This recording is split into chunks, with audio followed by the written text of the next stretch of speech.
Hi there. Someone this morning started a thread asking about tips for threading a rod. It's the way I do it. Slide them on, check what an ideal alignment would be, and then screw it home getting that alignment correct. You'll notice that I'm putting together the tip sections first, and then putting the tip sections on the butt of the rod. It's just, I find it easier to handle that way. I then go to the reel and find my end and bring it out through the correct pair of pillars. Easy on this particular reel. Other reels that have more pillars, you got to be more careful. I'm stripping off the leader and letting it fly. Here I now have the end of the fly line, and I'm not going to let that go. I'm going to pull out 6, 2, 3, 4, 5, 6 for this 15-foot rod, 5 for a 13-foot rod, and so on.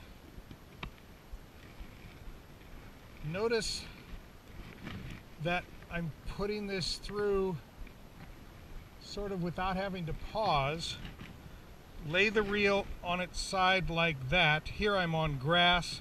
If I was on rocks, I would put my cap down. Notice again that I'm rubbing my fingers along the rod so that it passes through very easily, and if I slip and let go, look, it stays there.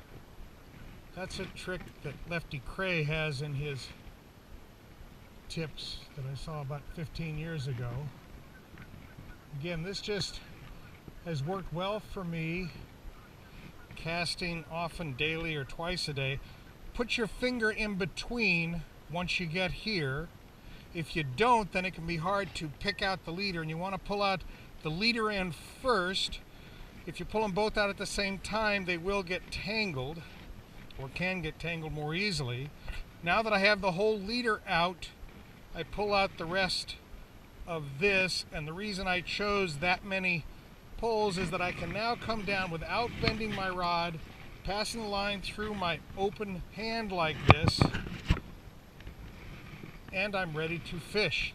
I have enough line out that I'll be able to either false cast or drag in the water to get my line out. It's worked very well for me.